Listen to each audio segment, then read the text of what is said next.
Hi, this is Dave Gordon, and Zig and I go back to 1979 at the Hyatt Regency Hotel in Nashville, Tennessee. The only speaker I knew at that time was Robert Henry from Auburn, Alabama.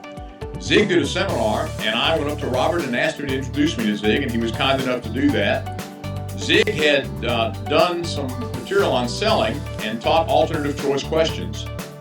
So I said, Zig, is it true that you're going to be at the Hyatt Regency 30 days from now on such and such a date? And he said, yes, I am.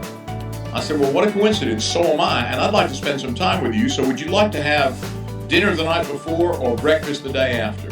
And he laughed at me and he said, I like you. I'd like to do both. And he was kind enough to do that. I got to take him to the airport. I did something that I might not do today, but with Zig it was okay. I gave him a cassette tape, and I asked him if he had a few minutes if he'd listen to it.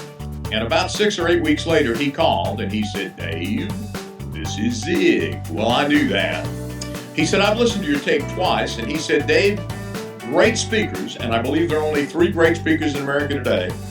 And I asked him in 1979 who the other 2 were. And he's been to our home for dinner, and we've spent many, many times together. He's never answered that question. But he said great speakers in America today have 3 key ingredients: content, intent, and delivery. He said, Dave, your content needs some improvement, and your delivery will improve with practice. He said, but Dave, I believe your intentions are right. And if you'll maintain those intentions and do the other 2 things, you can be a great one. Well, Zig is the greatest I know, and I believed him. And hopefully I've maintained those objectives, and after some practice doing 464 speeches as Zig recommended for free, I think my delivery's improved, and content is easy these days with Google. So Zig has been a great deal in my life. I then, as I got to know him, I came to a course that the Zig organization gave in Dallas. It was then called the Richer Life Course. Today it's called Born to Win. And after 4 days of an intense course, it changed my life. And I then progressed into speaking and joined the National Speakers Association, and somehow left the room at the wrong time and got elected president. But a few years ago, I was at a real turning point in my life, and I was really down. My faith was strong, but I was really going through some challenges, and I called Zig, and he invited me to come out to my 3rd Born to Win course. And I did, and I stayed in the hotel, and somehow or other my room was next door to his, and I believe that coincidence is God's way of staying anonymous.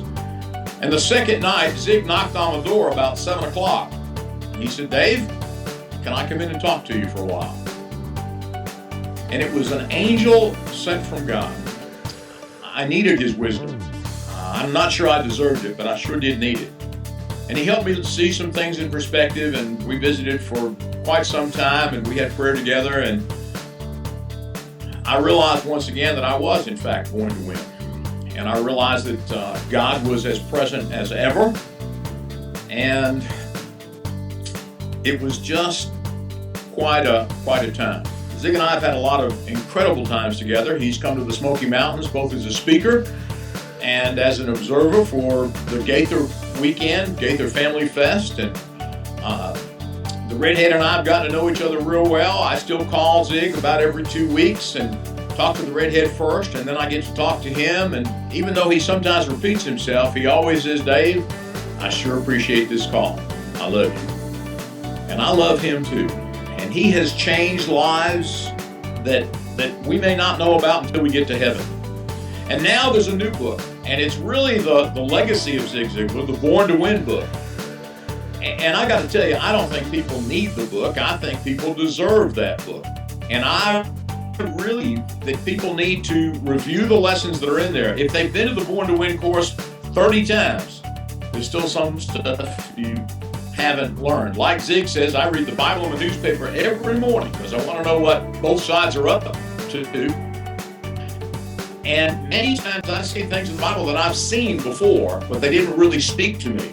And I believe the Born to Win book will be just like that. I believe you'll pick up lessons, life lessons, and I believe that it will speak to your heart. And I believe that everyone should read that book. I really do believe that. This is not a paid political announcement. So I guess what I'd say now is what Zig would say. If you'll do the things in the Bible, basic instructions before leaving Earth, and if you'll do the things in the Born to Win book, I'll see you not just at the top, but over the top. God bless you.